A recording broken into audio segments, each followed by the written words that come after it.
Selamat malam waktu Amerika, selamat pagi waktu Indonesia, waktu Malaysia bagi saudara dan saudari yang saya kasih dalam Yesus Kristus yang kembali dapat melihat atau beribadah bersama pada saat ini.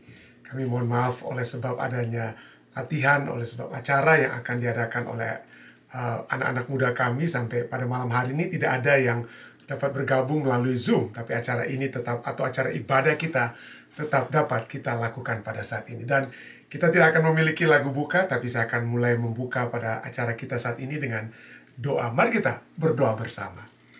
Bapa yang kasih dalam takhta kerajaan surga, kembali pada malam hari waktu Amerika kami dapat datang kepadamu untuk bersyukur, memuji dan membesarkan namamu atas kasih setiamu yang selalu menjadi bagian kami, atas firman-Mu yang dapat terus menjadi kekuatan dan terang dalam jalan kehidupan kami, membawa satu kehidupan yang lebih dapat berarti, memiliki satu kehidupan yang penuh dengan damai surga di tengah-tengah tantangan kehidupan sekalipun.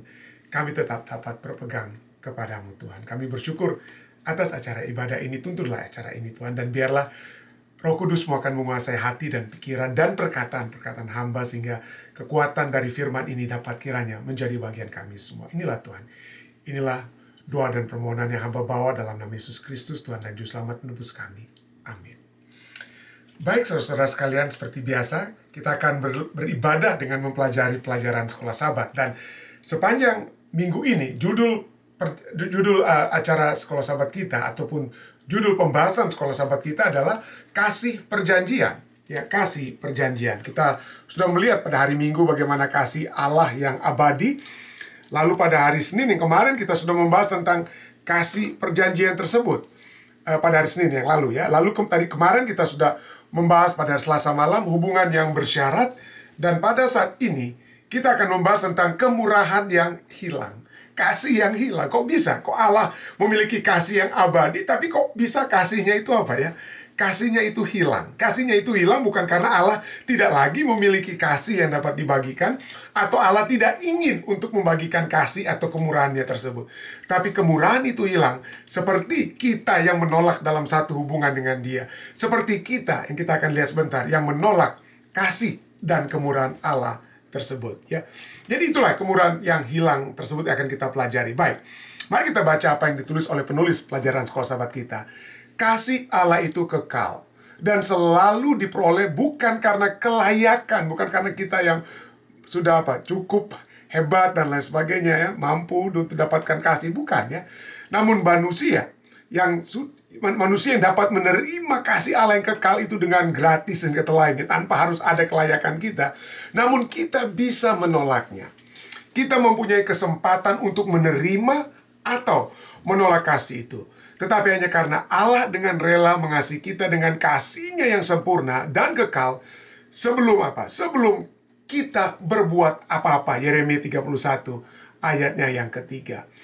Dan kasih kita kepada Allah merupakan respons terhadap apa yang telah diberikan kepada kita bahkan sebelum kita memintanya. Dia sudah tawarkan. Dan bagaimana respons kita? Walaupun kita belum meminta ya. Walaupun kita belum minta, tapi Dia sudah tawarkan. Bacalah 1 Yohanes 4 ayat 7-20. Dengan penekanan khusus pada ayat ke-7 dan ke ayat ke-19. Apakah yang diajarkan ayat-ayat ini kepada kita mengenai prioritas kasih Allah? Kalau kita lihat penulis kitab 1 Yohanes itu adalah penulis kitab Yohanes. Itu adalah Yohanes kekasih. Ya, Yohanes yang dikasihi. Dan betul ya, dia akan kita lihat bagaimana tulisan-tulisan itu mengajak kita semua untuk mengasihi Allah dan mengasihi sesama. Baik, mari kita terus lihat. 1 Yohanes 4 ayat 7 katakan, saudara-saudaraku yang kekasih, marilah kita saling mengasihi, sebab kasih itu berasal dari Allah. Dan setiap orang yang mengasihi lahir dari Allah dan mengenal aku. Ayat 8, barang siapa tidak mengasihi, ia tidak mengenal Allah, sebab Allah adalah kasih. Dalam hal inilah kasih Allah dinyatakan di tengah-tengah kita, yaitu bahwa Allah telah mengutus anaknya yang tunggal ke dalam dunia, supaya kita hidup olehnya. Inilah kasih itu. Bukan kita yang telah mengasihi Allah, tetapi Allah yang telah mengasihi kita dan yang telah mengutus anaknya sebagai pendamaian bagi dosa-dosa kita. Saudara-saudaraku yang kekasih, jikalau Allah sedemikian mengasihi kita, maka haruslah kita juga saling mengasihi. Tidak ada seorang pun yang pernah melihat Allah. Jika kita saling mengasihi, Allah tetap di dalam kita, dan kasihnya sempurna, kasihnya menjadi sempurna dalam kita. Demikianlah kita ketahui bahwa kita tetap berada di dalam Allah dan Dia di dalam kita. Yaitu apa? Ia telah mengaruniakan kita mendapat bagian dalam rohnya, dalam kasih, dalam keberadaannya. Ayat 17 kita lompat ya, ayat 17 sampai 20 katakan, dalam hal inilah kasih Allah sempurna dalam kita, yaitu kalau kita mempunyai keberanian percaya pada hari penghakiman. Karena sama seperti Dia, kita juga di dalam dunia ini. Di dalam kasih tidak ada ketakutan. Kasih yang sempurna melenyapkan ketakutan. Sebab ketakutan mengandung hukuman, dan barang siapa takut, ia tidak sempurna di dalam kasih. Jika kita mengasihi, karena Allah lebih dahulu mengasihi kita. Ayat yang ke-19 ya. Jadi kita mengasihi kenapa? Karena kita tidak sanggup untuk mengasihi, saudara. Kita tidak sanggup untuk mengasihi. Itulah sebabnya kita harus memiliki satu pemahaman, satu pembelajaran. Ya, dengan belajar firman Tuhan, kita yang tidak sanggup untuk mengasihi, kita akan mengetahui tentang kasih Allah. Dan setelah kita mengetahui tentang kasih Allah, disitulah kita akan terus saling mengasihi. Jadi itulah ayat 19, kembali kita baca. Kita mengasihi karena Allah lebih dahulu mengasihi kita. Jikalau seorang berkata, aku mengasihi Allah, dan ia membenci saudaranya, maka ia adalah pendusta.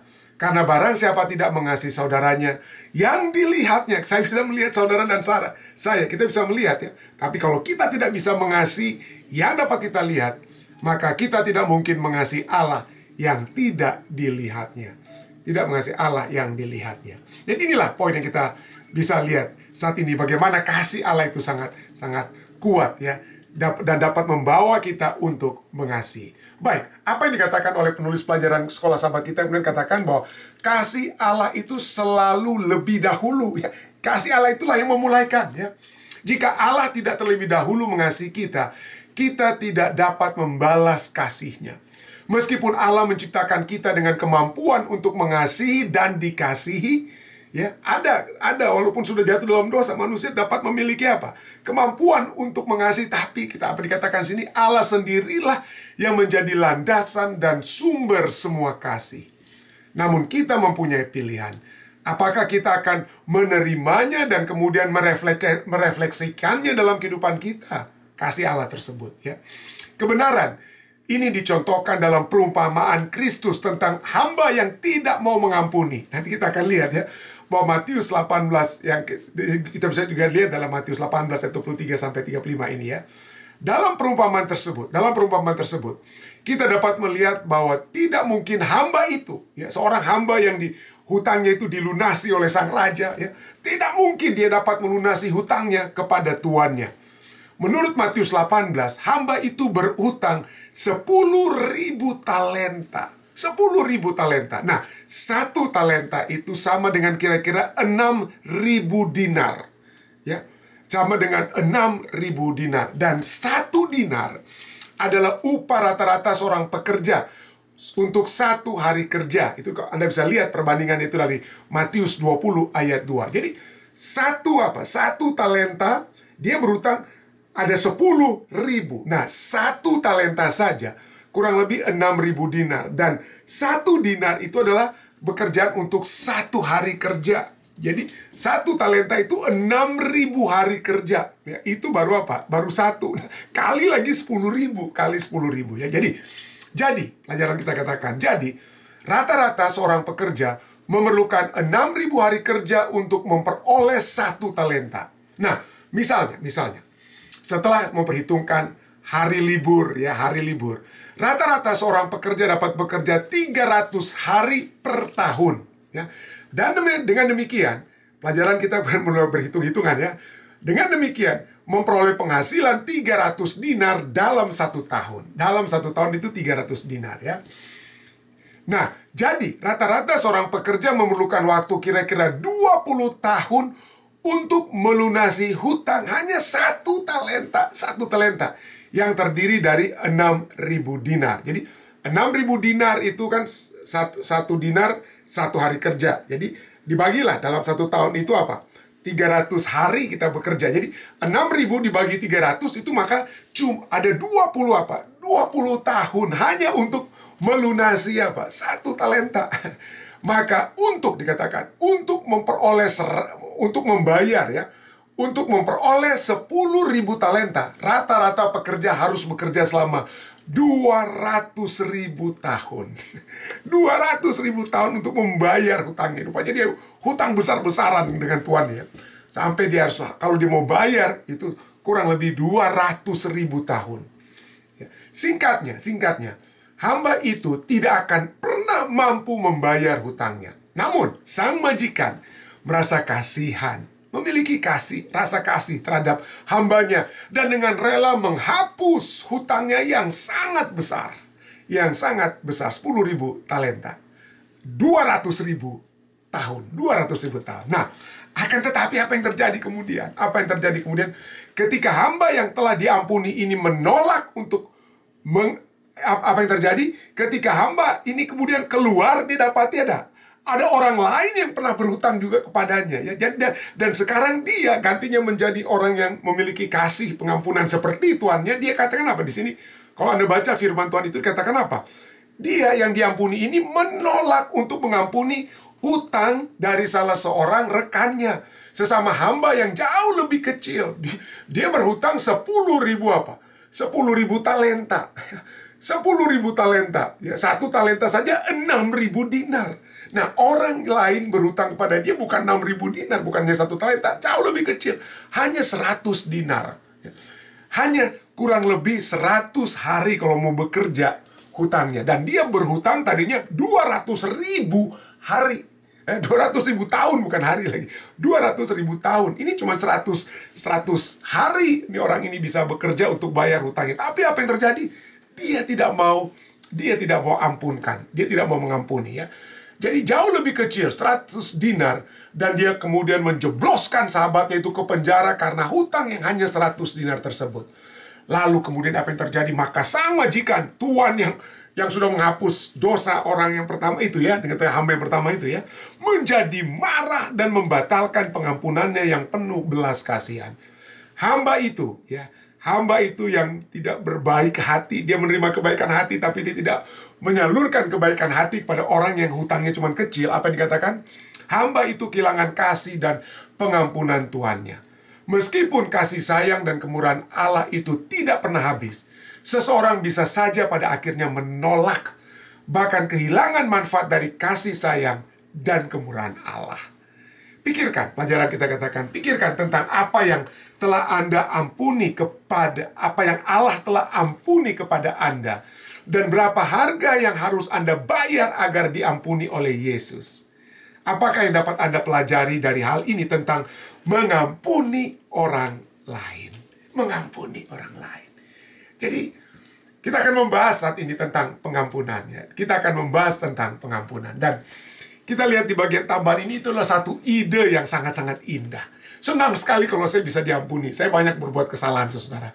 Kalau ada kesalahan saya yang dapat diampuni, aduh, saya rasa lega, saya rasa damai ya. Kesalahan saya kepada anak-anak saya, kepada orang tua saya, kepada istri saya, kepada Anda, sahabat-sahabat saya. Kalau ada yang kata, saya ampuni, waduh, senang sekali saya ya. Kenapa? Karena inilah yang merupakan satu hal yang telah dipraktekkan oleh Yesus Kristus sendiri pada saat dia babak belur, saudara. Babak belur Yesus Kristus berada di kayu salib. Dalam Lukas 23:34, doanya begitu indah. Ya Bapa, ampunilah mereka yang telah merusak tubuhku dengan telain, yang mencambuk aku, ya. Yang telah menusuk aku dengan 3 paku ini, dengan telain ya.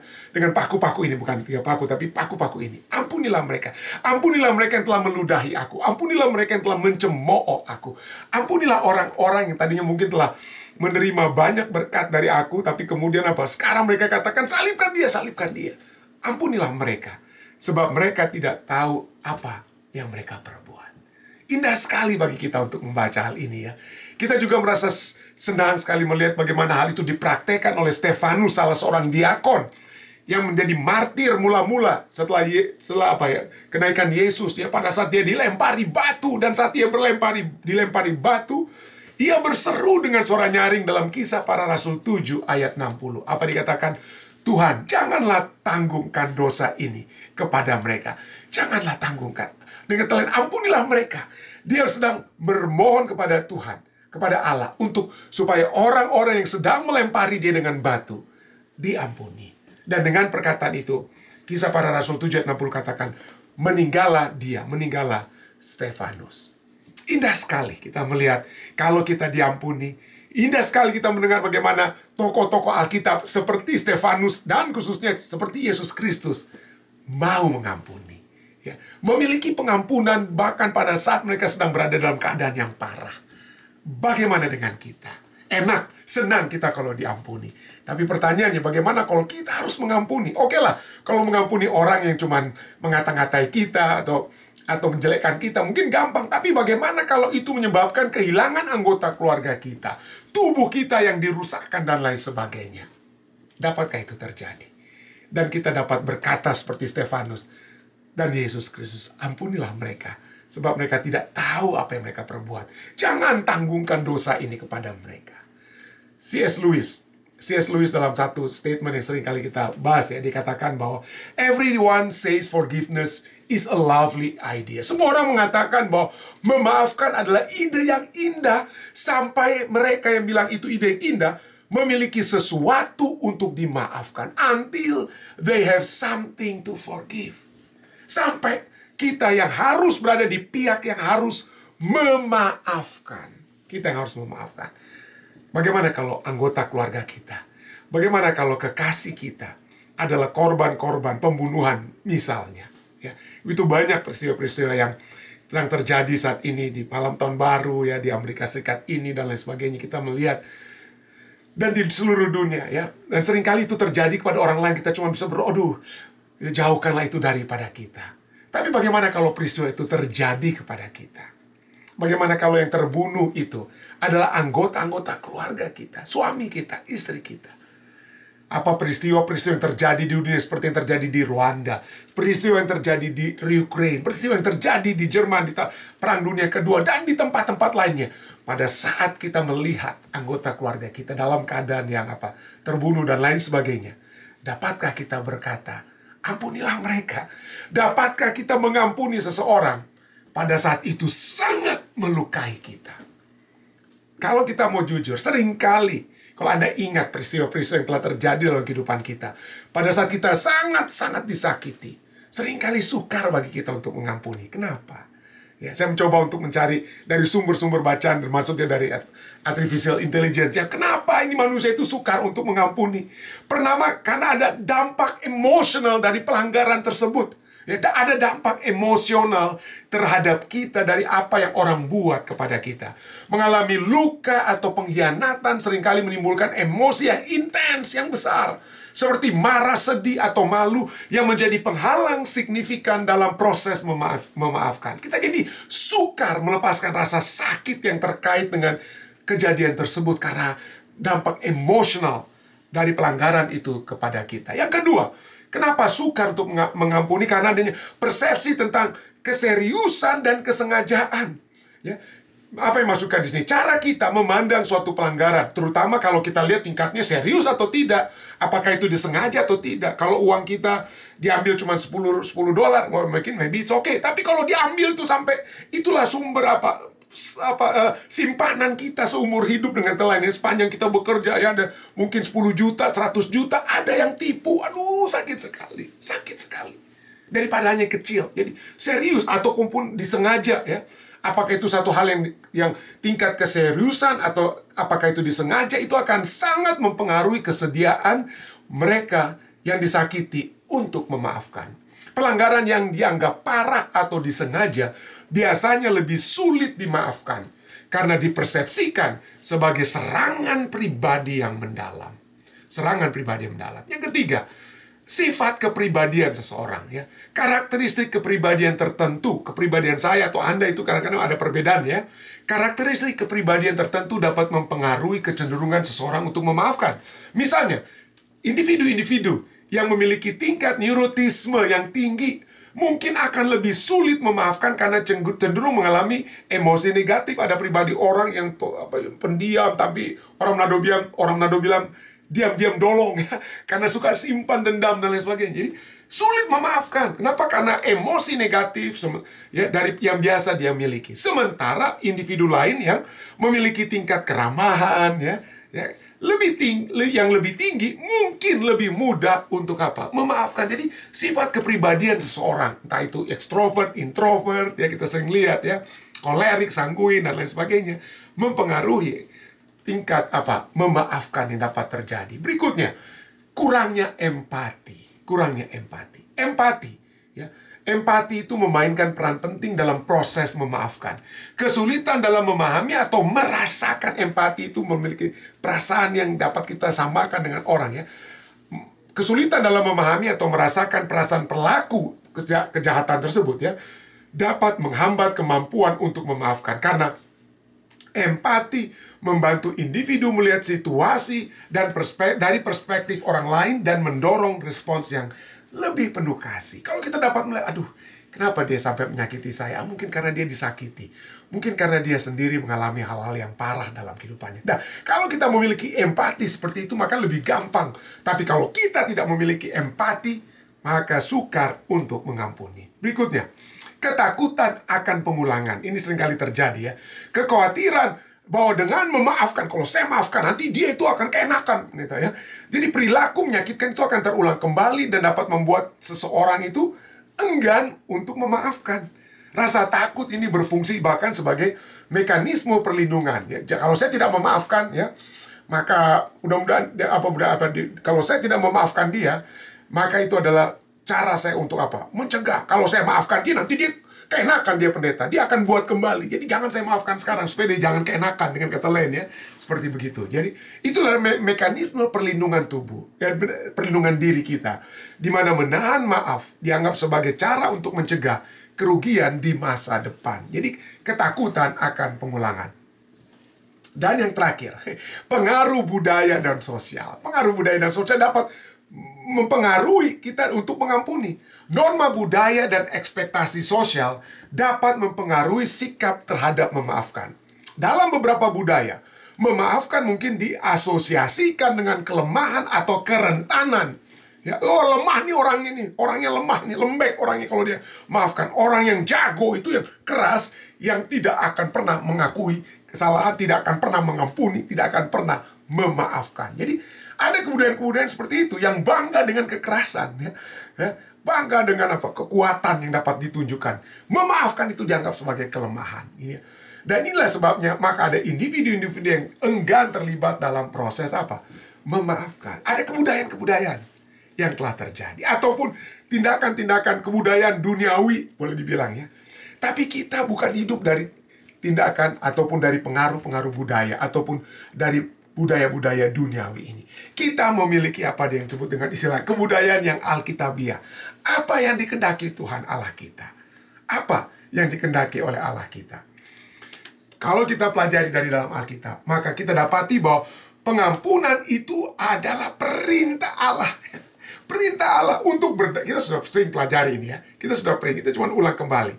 Kalau untuk berdamai, itu diusahakan. Ya, kita sudah pernah baca ayat-ayatnya itu. Kita harus mengusahakan perdamaian. Tapi pengampunan adalah sesuatu yang harus kita lakukan. Perdamaian butuh dua pihak. Butuh dua pihak untuk dapat seia sekata. Tapi pengampunan dapat saya lakukan. Walaupun Anda tidak mau berdamai dengan saya. Walaupun mungkin Anda yang salah. Tapi dalam memberikan pengampunan itu dapat saya lakukan sepihak. Bukan seperti perdamaian kedua belah pihak harus apa? Sejalan. Nah ini pengampunan itu satu arah pun dapat ya. Pengampunan dapat kita berikan kepada orang lain ya, kepada yang bersalah kepada kita. Walaupun mungkin orang tersebut mungkin tidak sadar. Tapi kenapa? Karena inilah yang dikehendaki. Inilah yang dikehendaki oleh Allah kita ya. Efesus 4 ayat 32. Tetapi hendaklah kamu ramah, hendaklah kamu ramah seorang terhadap yang lain, penuh kasih mesra dan saling mengampuni. Sebagaimana Allah dalam Kristus telah mengampuni kamu. Kolose 3 ayat 14. Sabarlah kamu seorang terhadap yang lain dan ampunilah seorang akan yang lain. Apabila yang seorang menaruh dendam terhadap yang lain, sama seperti Tuhan telah mengampuni kamu, kamu perbuat jugalah demikian. Kamu perbuatlah demikian. Dan kalau kita tidak melakukan perintah ini, apa yang dikatakan? Firman Tuhan yang katakan ya. Karena jikalau kamu mengampuni kesalahan orang, Matius 6 ayat 14-15 katakan, jikalau kamu mengampuni kesalahan orang, Bapamu yang di surga akan mengampuni kamu juga. Tetapi jikalau kamu tidak mengampuni orang, Bapamu juga tidak akan mengampuni kesalahanmu. Jadi ini ada satu hal yang memang hebat sekali yang dinyatakan dalam Alkitab ya. Kita tidak akan pernah diampuni kalau kita tidak mengampuni. Dan ini adalah satu hal yang sangat signifikan soal mengampuni ini. Misalnya, kenapa sangat signifikan? Kalau kita lihat dalam doa Bapa kami ya. Doa Bapa kami ya. Bapa kami yang di surga ya. Dikuduskanlah namamu, datanglah kerajaanmu, jadilah kehendakmu di bumi seperti di surga. Yang paling panjang dari doa Bapa kami ini, Anda tahu apa? Yang paling panjang ya. Yang mana yang paling panjang yang harus ada, boleh dibilang ada penjelasannya ya. Ini dia ya. Dan apa dikatakan ini? Dan apa? Dan ampunilah kami akan kesalahan kami ya. Ampunilah kami akan kesalahan kami, seperti kami juga mengampuni orang yang bersalah kepada kami. Kenapa ini yang signifikan? Kenapa ini yang lebih dijelaskan daripada yang lainnya? Kenapa? Karena yang lainnya misalnya, dikuduskanlah namamu. Kenapa harus dikuduskan namamu? Tidak perlu dijelaskan ya. Datanglah kerajaanmu. Kenapa datangnya kerajaanmu itu tidak perlu dijelaskan. Tidak ada penjelasan tentang datanglah kerajaanmu ya. Di bumi seperti di surga itu tidak ada penjelasan ya. Berikanlah kami roti kami, roti pada kami, makanan kami pada saat ini secukupnya ya. Tidak jelaskan kenapa itu harus apa. Kita minta roti tersebut ya. Dan seterusnya. Jauhkanlah kami dari apa? Dari pencobaan dan apa? Lepaskanlah kami daripada yang jahat. Tidak dijelaskan kenapa jauh dari dilepaskan apa? Dijauhkan dari apa? Pencobaan, dilepaskan dari yang jahat. Kenapanya itu tidak dijelaskan ya. Tidak. Penjelasan itu hanya diberikan pada saat doa Bapa kami ini berbicara tentang pengampunan. Ampunilah kami seperti kami apa? Ampunilah kesalahan kami seperti kami. Kenapa kami harus mengampuni? Karena kami sudah apa? Seperti engkau ya apa? Seperti kami mengampuni orang yang telah apa? Bersalah kepada kami. Ada penjelasannya. Ada penjelasannya. Dan inilah sebabnya ya. Kenapa sampai harus dijelaskan? Karena Allah tahu ini sangat sukar. Karena Allah tahu ini dapat menjadi hal yang sangat sukar. Inilah sebabnya kebutuhan yang utama dapat kita lihat adalah kita menyadari kasih Allah yang besar kepada kita. Kalau kita menyadari, kita bukan hanya menghitung kesalahan-kesalahan orang lain, tapi kesalahan-kesalahan kita sendiri. Ya. Kalau kita dapat menyadari hal tersebut, kita menyadari kesalahan-kesalahan kita, baik kepada sesama kita dan khususnya kepada Allah, maka disitulah kita dapat melihat, wow, saya harus mengampuni orang lain. Seperti yang Tuhan katakan. Dan ini memang sukar. Ini sebabnya dibutuhkan kekuatan surga, saudara. Disinilah kita harus betul-betul menangis dengan berdoa kepada Tuhan. Tuhan, berikanlah saya kekuatan. Dan ini dapat terjadi. Ya. Berapa waktu lalu ada anggota-anggota gereja ya di Charleston ya di Amerika Serikat ini, mereka sedang Bible study. Orang-orang yang berkulit hitam di Amerika Serikat ya, di gereja mereka itu, mereka sedang Bible study, lalu tiba-tiba masuklah seorang anak muda, saudara, anak muda Amerika yang berkulit putih ya, berkulit putih. Dia masuk seakan-akan dia berpura-pura untuk apa?